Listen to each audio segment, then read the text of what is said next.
Take reality for a ride.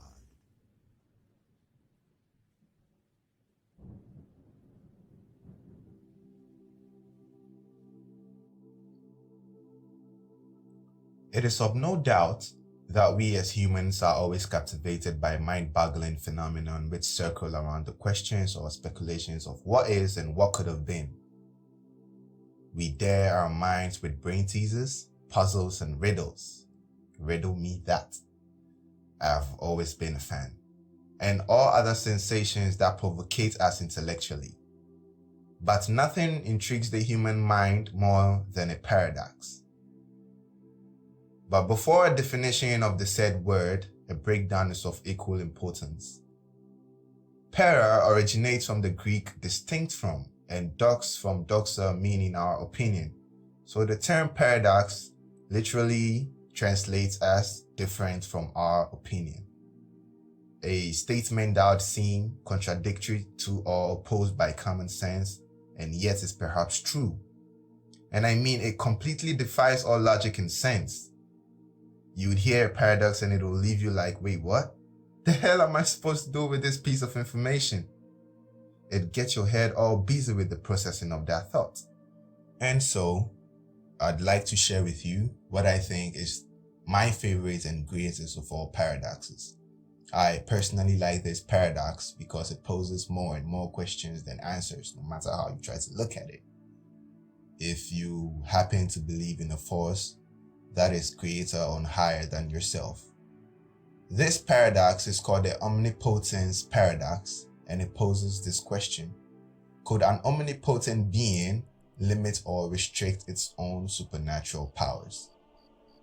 To rephrase that, could God create, say, a stone so heavy that even he couldn't lift? Now, that's a paradox, because if God does have unlimited power, and I suppose I'm to grant myself that if, because God is boss, God can do anything and whatever, then yes, of course he would be capable of creating a stone so heavy that even he couldn't lift. But if that is true, supposedly, and he couldn't lift it, then that'd be something he actually cannot do, hence the paradox. These are a few of the many paradoxes you come across if you ever try to apply mere logic and common sense to the definition of a supreme being. Like, how at all is there evil to begin with when there is an omnipotent being? How can there be such a thing as free will when there's an omniscient being? Would that imply we are not as spontaneous as we think we are? That this life is like a chess game and we are nothing but pawns of an already calculated move? If you're here right now listening to me, it is actually because you're supposed to be here. You had nowhere else to go at the time I said that. So you see, these are loads and loads of questions one could draw from the omnipotence paradox. Well, some people might cite these paradoxes as reason not to believe in a supreme being. However, others will say these are inconsequential or invalid as an approach to a supreme being in the first place. Mankind has indeed been blessed with such powerful minds, primarily to have an idea of ourselves, knowing for a fact that we really are existing, to perceive the world around us, somewhat project into the future and generalize from what we see. Yet we are cursed not only to die, but to know that we must. You know, human beings are the only species that know of their own mortality, and I gotta say, we do a really good job dealing with that fact. But however, we found ourselves within a system that's induced into us in every conceivable way that to die is the worst thing that could happen to us. The feeling that life rather is just the leading cause of death. I know I felt that way before. Why bother if this is how we are all gonna go? The concept of death really is a difficult thing to contemplate. Now, I say this in a very loose way. For you to know the face of death, that is to say, for you to know what it is like to die, you would have to be dead. And when the latter happens, there is no telling the scenery or feeling, well, because you're dead. Death therefore becomes a phenomenon that will forever escape our examination. because it is a mystery that literally lies beyond the reach of our senses. So if death presents to us an opportunity to finally understand what this life is all about, then maybe, just maybe, this is why we cannot grasp the meaning behind the concept of life either. Because as the journey of man starts at a maternity ward and ends at a crematorium, that is to say, birth and death respectively, then by nature, we are not only bound by a loose end, but by a rather loose beginning as well. We have no memories of being born in the first place, and we will have none as we die as well.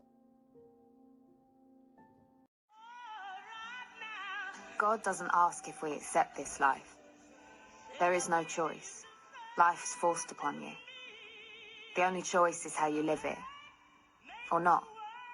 That's a choice as well.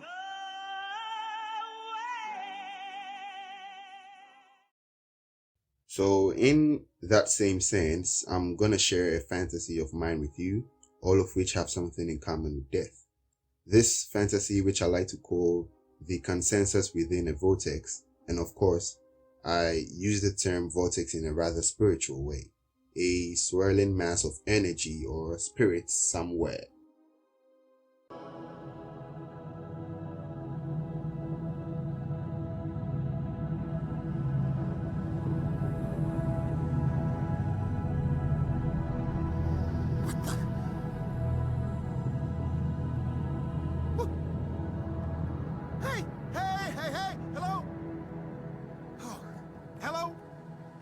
What's your name, honey? I'm Joe Gardner. Look, I'm not supposed to be here.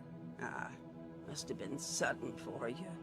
You see, Joe, I'm 106 years old. Been waiting a long time for this. For what? The great beyond.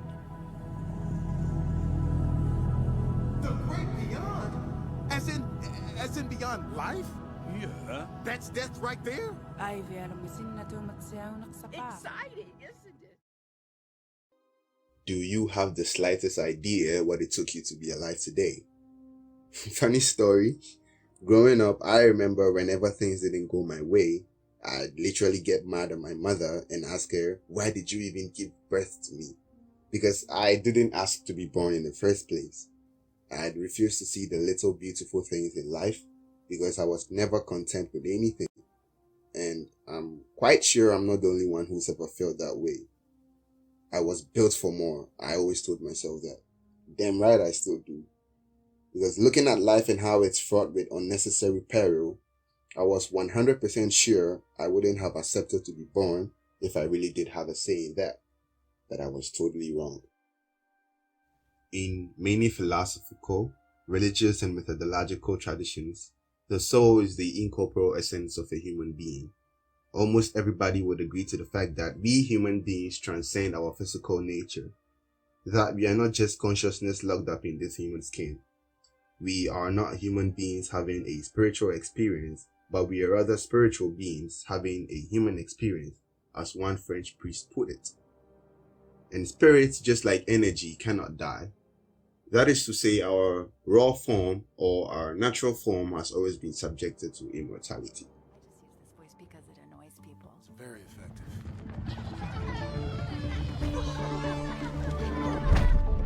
Don't worry, they're fine. You can't crush a soul here. That's what life on Earth is for.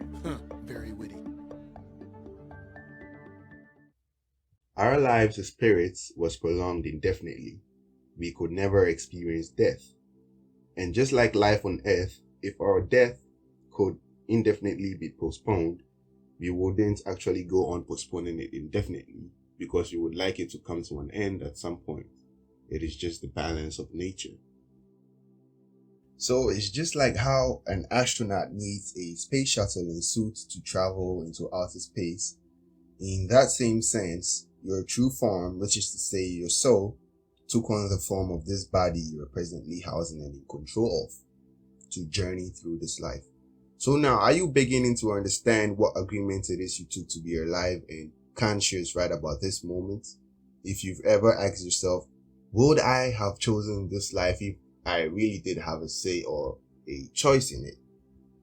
Well, you know how you are always quick to tap agree and continue just to install that new favorite application or software on your smartphone or any other device without actually taking the time to see what those terms and conditions might have been.